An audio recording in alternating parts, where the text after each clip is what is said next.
Good morning. Thank you, everybody, for being here, and thank you, Professor Hoppe, for the invitation. As always, it is a pleasure and an honor to be here. The topic of my talk today is very topical and something that is in the news a lot these days. It's different from my usual topics on economics and monetary policy and Bitcoin. I'm going to be talking about the Palestinian-Israeli conflict, something that I have lived and experienced vividly throughout my life. And I'm going to explain it and propose the idea that it is basically a conflict that can be understood through the lens of property rights. It's essentially a conflict of property rights. And the reason for that is that if you think about how the conflict has happened over the years, ultimately the best frame for understanding it is through the understanding of the problem of property rights.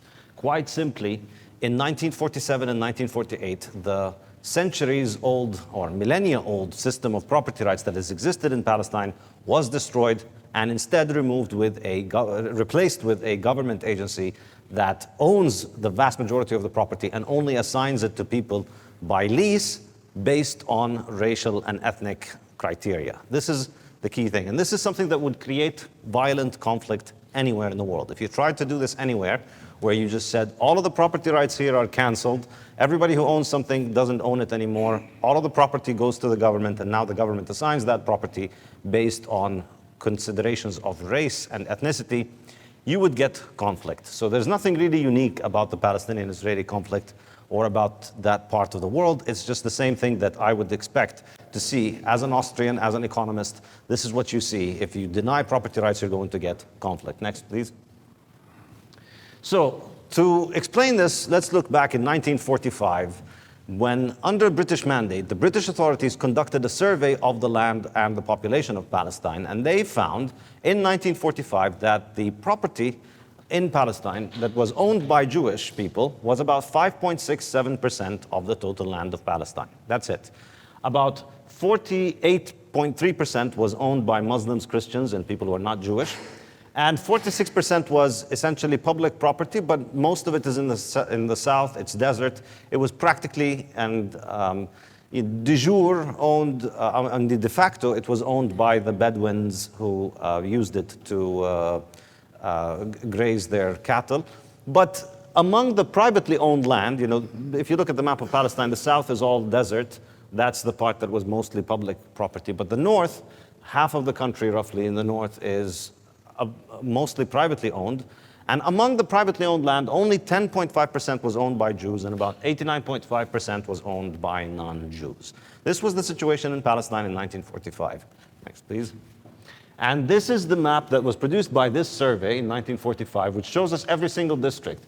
The south, the bottom one, as you see, the white area is the public land. So the majority of the bottom half of the country was public land, but de facto owned by the Bedouins who lived there, nomadic Bedouins. But the rest of the country, as you can see, the green parts of that slide show us the land that was owned by people who are not Jewish, which is essentially the vast majority. As you can see, in every single district, the majority of the land was owned by Muslims or Christians or Druze or people who are not Jewish. And the Jewish ownership, as you can see, is only the red parts, which is concentrated in the coast and in the northern areas, but not in any single district was it a majority. So this was the situation in 1945. Next, please. Next. And this was, after 30 years almost of the British mandate declaring that Palestine needs to be turned into a Jewish homeland with the Balfour Declaration, which came in 1917.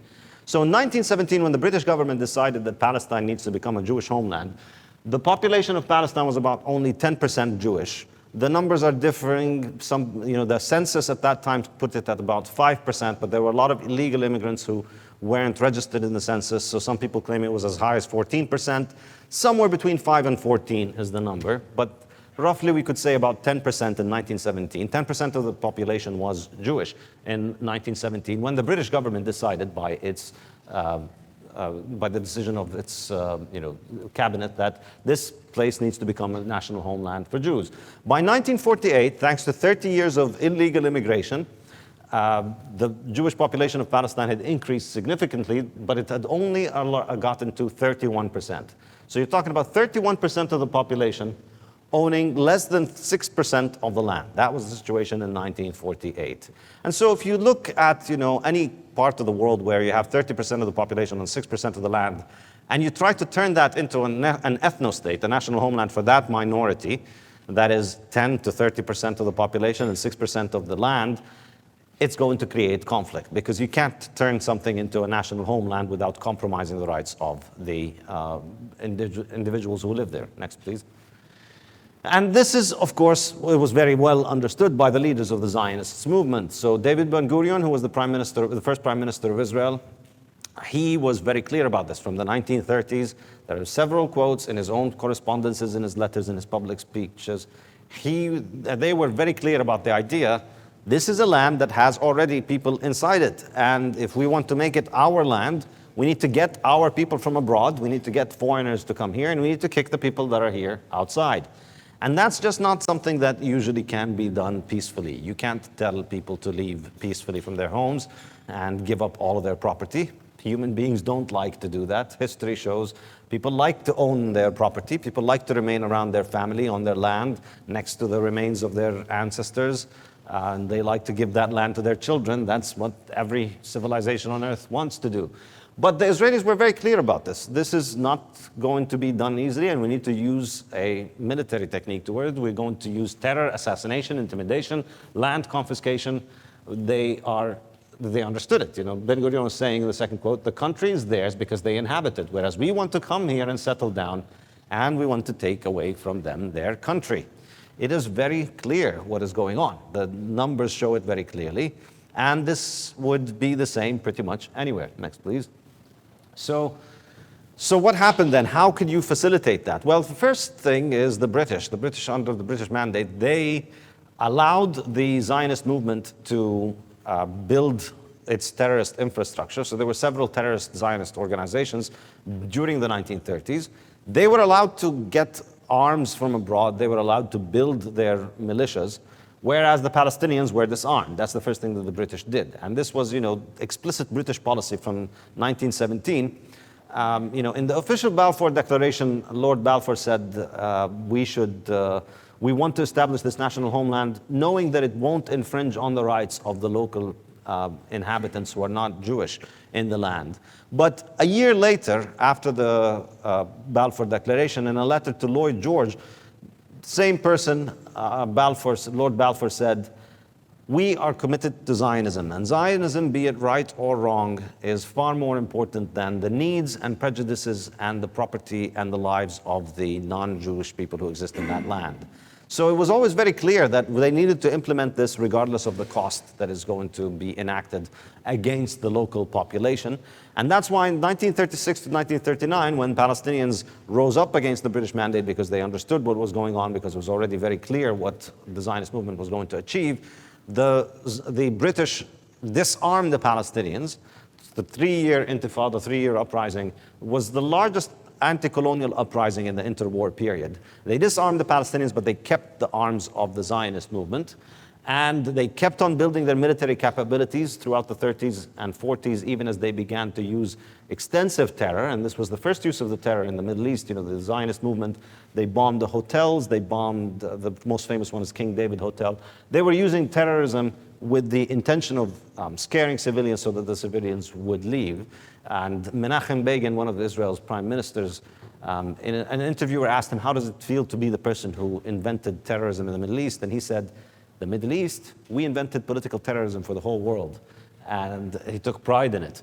So the fact that the Zionist movement had a military wing, whereas the Palestinians were disarmed, meant that by the 1940s, the Israelis began a process of ethnically cleansing the Palestinians, who were essentially defenseless and helpless at that time. And that was done under something called the Plan Dalet. And that was an extensive plan for ensuring territorial contiguity between the small settlements, the 5.6% of the land. In order to try and connect it with each other, they looked at the map, they found all of the areas where Palestinian villages and towns and population concentrations existed, and they needed to expel them so that they would have territorial contiguity between their territories. And so before Israel declared its independence on May 15, 1948, Before that day, already about 250 to 300,000 Palestinians had been expelled from their homes. Systematic expulsions where they would walk into a village, expel, they would walk into a village, murder the people in a village, and then go around telling the other villages, if you don't leave, the same thing is going to happen to you. The Bitcoin Standard podcast is brought to you by thesafehouse.com, my independent publisher and bookshop, selling the best Bitcoin books in high-quality cloth hardcovers built to last for generations. Most books these days are pretty fiat. They're flimsy and they fall apart quickly, and I did not want that for my books, so I set up the Safe House especially to provide you with beautiful, long-lasting classic cloth hardcovers you can proudly pass down for generations. You can get copies of my 3 books, The Bitcoin Standard, The Fiat Standard, and Principles of Economics, and you can also get copies of Lynn Alden's Broken Money, Parker Lewis's Gradually Then Suddenly, and Matthew Lysiak's Fiat Food, to which I contributed a few chapters, and Mexican billionaires Ricardo Salinas Pliego's new book, The Bitcoin Enlightenment. We now offer bulk discounts so you can buy books for yourself and for the friends and family you'd like to learn about Bitcoin. Buy any 2 books for $50, any 5 books or more for $20 per book, and for more than 50 books, it's only $15 per book. Go to thesafehouse.com, the S-A-I-F house.com, where you can get all of these books in high-quality cloth hardcovers, delivered worldwide, and get 10% off for paying with Bitcoin. With fiat money constantly debasing, preserving your wealth isn't an option or luxury. It's a financial and moral imperative. If you're familiar with my work, you know the only financial advice I ever give is to buy and hold Bitcoin for the long term. This has never failed anyone. If you want to buy Bitcoin, I strongly recommend using Swan, a group of hardcore Bitcoiners laser focused on making Bitcoin easily accessible. While most scramble to react to each new crisis, Swan private clients are already positioned in the only monetary asset with absolute scarcity, Bitcoin. Swan Private partners with families and institutions who share a principled conviction in Bitcoin as the foundation for multi-generational wealth. With concierge service, deep expertise, and uncompromising security, the Swan team helps clients exit the crumbling fiat system and secure their future in sound money. Today, Swan Private serves more than 5,000 high net worth clients who have purchased more than $4.5 billion of Bitcoin and put it into cold storage. If you're ready to move beyond the false promises of fiat, start your long-term Bitcoin strategy at swan.com/safe, S-A-I-F. So about 300,000 people had already been expelled by May 15, 1948. Now, usually the official Israeli propaganda line here is that Israel was just an innocent country trying to declare its independence, but all these crazy neighbors of theirs attacked them for no conceivable reason whatsoever. Israel had to defend itself, and then magically a miracle happened and 800,000 Palestinians left.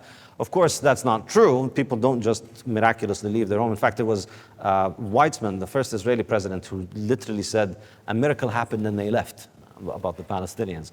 But what was happening is that they were being expelled, and 300,000 were already expelled, and they were going to expel many more unless, and the Arab armies intervened to stop that expulsion after it had already begun. But they managed to only stop the expulsion from the West Bank and Gaza, but about half of the population of Palestine, half of the Palestinians were expelled. About 800,000 Palestinians were expelled in 1947 to 1949. Around more than 500 villages were depopulated, completely emptied of their inhabitants. Many of the cities and the neighborhoods of the cities were completely eradicated and expelled. And all of the property there was stolen. It was taken away from its rightful owners and given to the State of Israel. Next, please.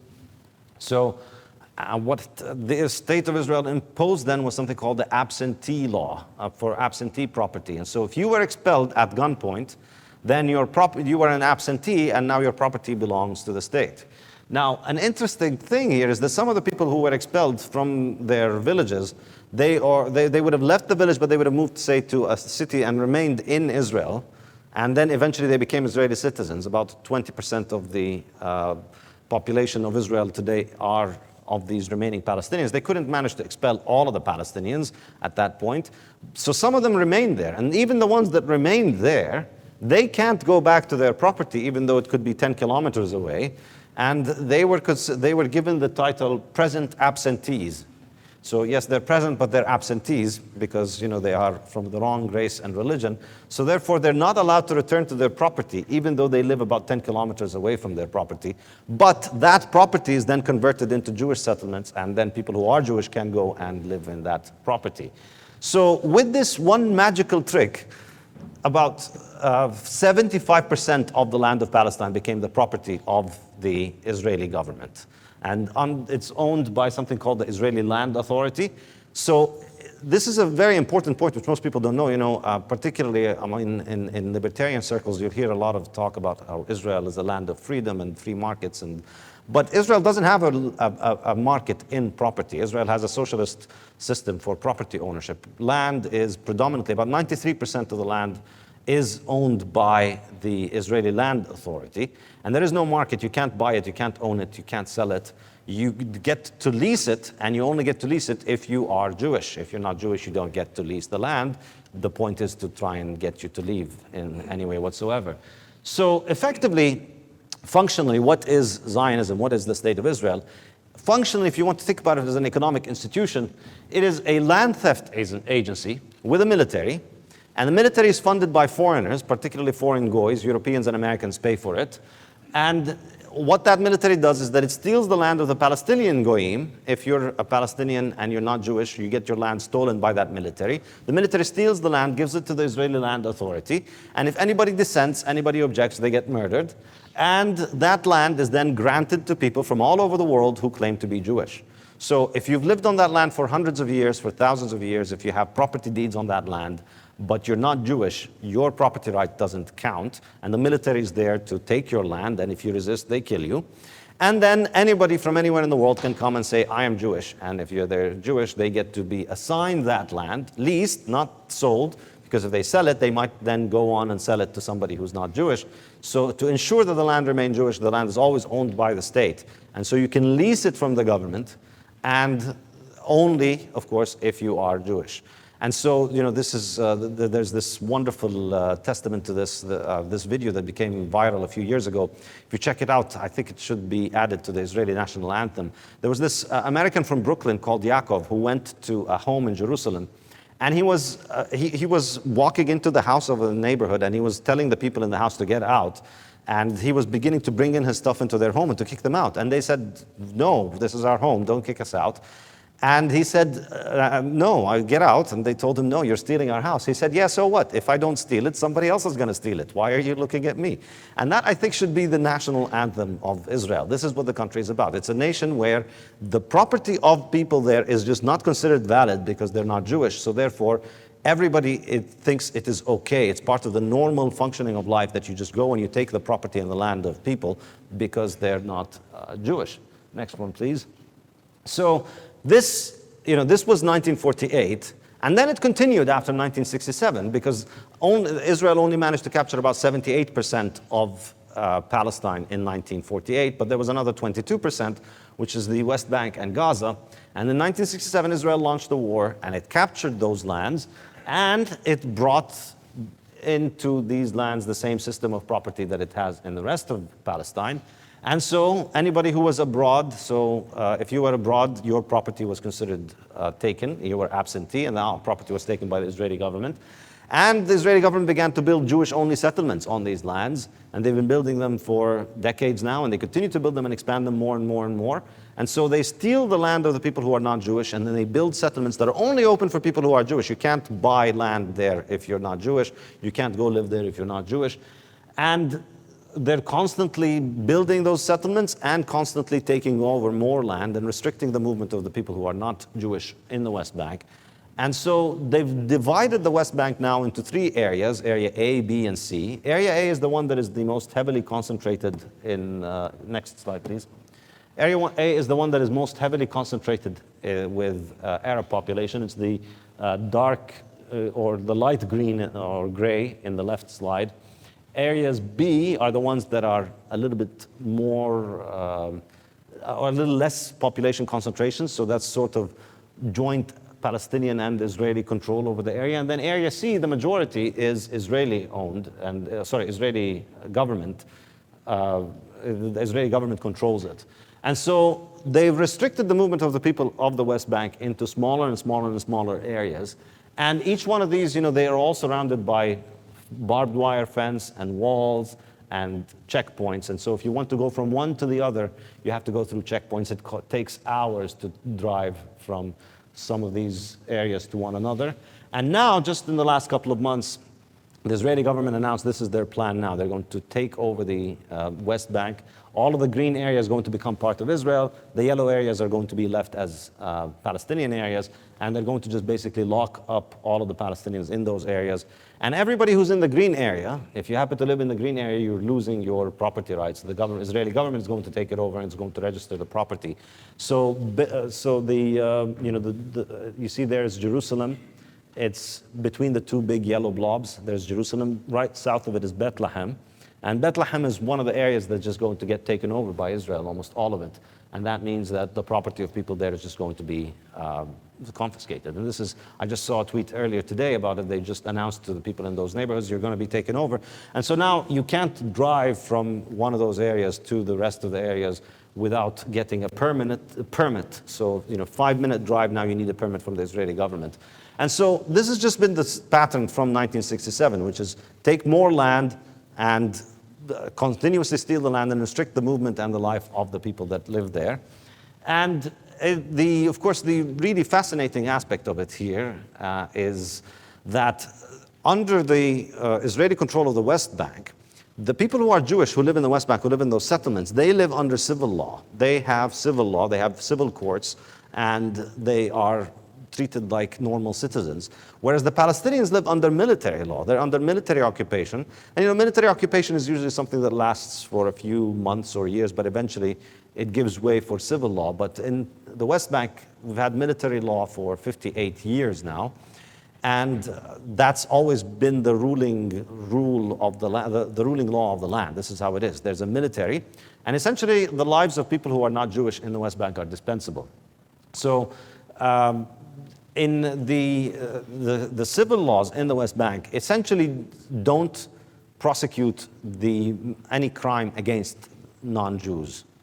If you are an Israeli, and over the last few weeks there were several examples of Israelis murdering Palestinians with cold blood, picks up a gun, shoots somebody, and it's on video, and the killer just walks away. There's no conviction, there's no charge, there's no nothing. Even though the thing is on video, and Israelis will have caught it on video, and it's publicized, and you see it on Twitter, and many people see it.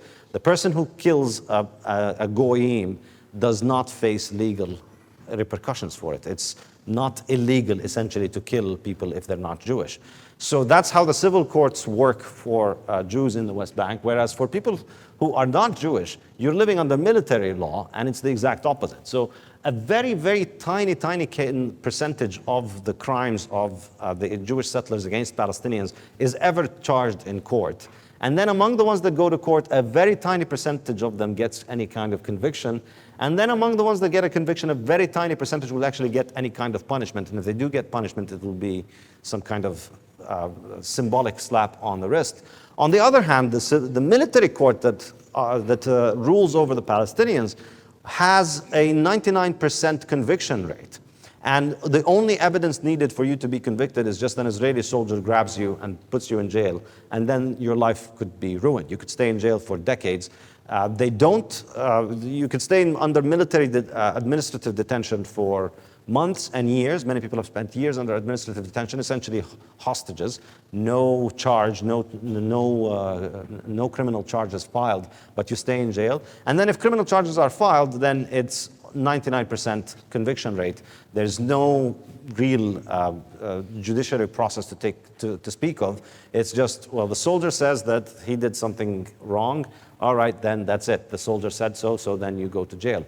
And something like 1 million Palestinians have gone through that prison system over the past 58 years. Probably a majority of the people who live in Palestine have gone through that. Many child prisoners have gone there and been subject to torture. These prisons have incredible torture. People People don't believe the torture stories because they can't believe that, all of the image that we have about Israel would be similar to the Soviet gulags.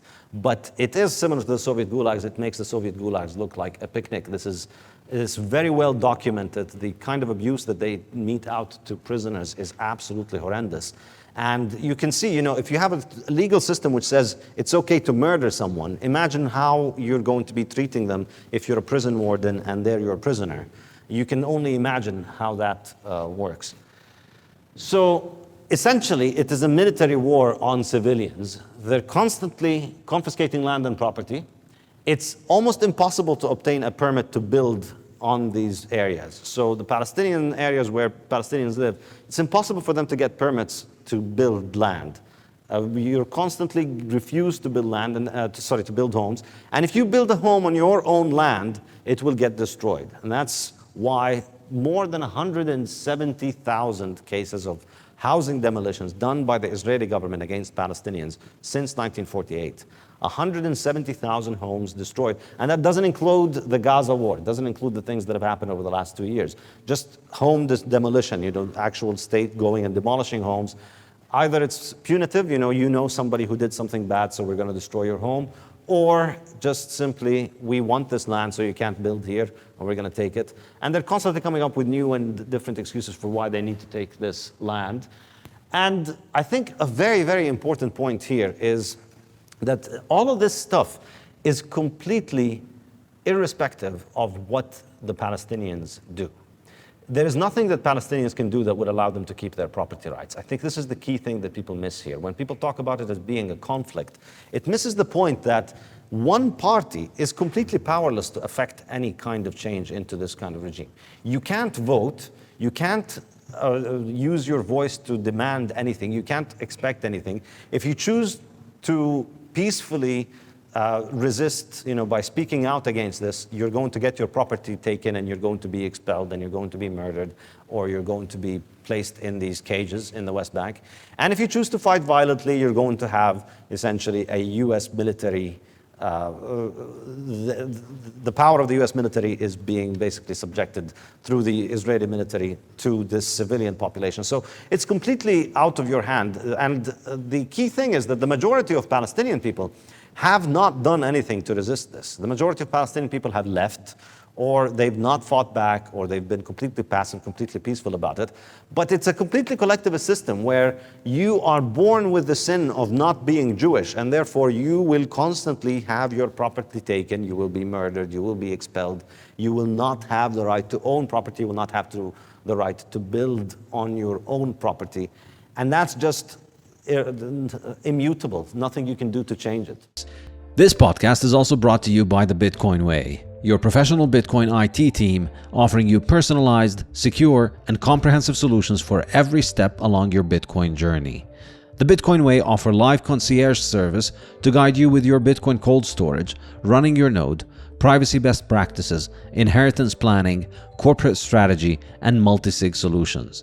They don't touch your coins, they guide you through the process of acquiring your coins and securing them. If you'd like to make your setup safer and more reliable, book a consult with them and see what they have to suggest. If you want to give someone the gift of Bitcoin, get them this professional service that will ensure they start off knowing exactly how to manage their coins and not lose them. Go to thebitcoinway.com and start Bitcoining more confidently.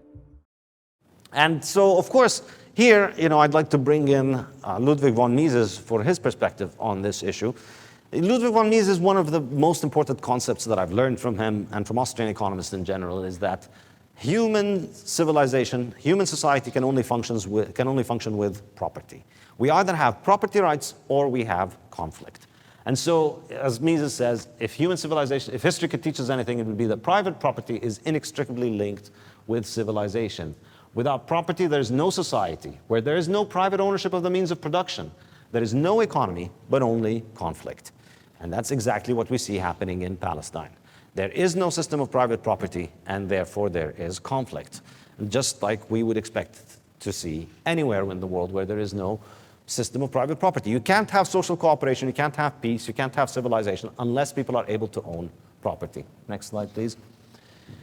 So here, of course, one common misconception which Israeli propaganda helps propagate is this idea that, oh, well, you know, the Middle East is just a blood-soaked region and people have always hated each other and they're always going to be killing each other and fighting, and that's just the way it is, and there's nothing you can do about it as Americans and Europeans except keep giving more money and weapons to Israel, of course. But this is complete nonsense. In fact, it's astonishing how much more peaceful the history of Palestine is compared to the last 80 years. Because for the past hundreds and thousands of years, Palestine has had a functioning system of property rights where people could own property and they could buy and sell property.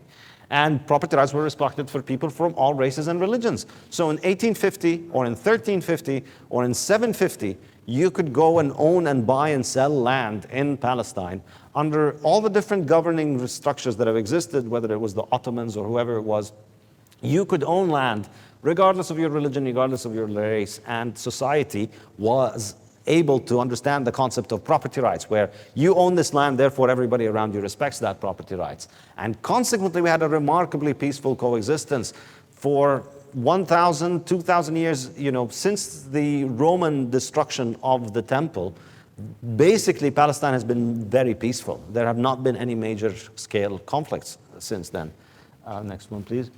In fact, this is, I came across this quote from a Polish rabbi. He is the brother-in-law of the founder of Hasidism, and he migrated to Palestine around 1749 or something like that, 1747. He migrated to Palestine, he moved to Palestine, and he was writing about his experiences there, going there and visiting the Jewish community in different cities in Palestine. And this is his experience in Hebron. Hebron is a city in the West Bank, which today is one of the worst places to live as a Palestinian, because there are a few thousand settlers, Israeli settlers, who live in the heart of the city. And they control the entire city. The entire city is turned into cages, and it could take you hours and hours of walking through cages and checkpoints to get from, you know, to walk the distance of 1 kilometer from your work to your house if you're Palestinian. Now, Hebron is one of the absolute worst places, and the Israeli settlers are constantly abusing and murdering the Palestinians who live there.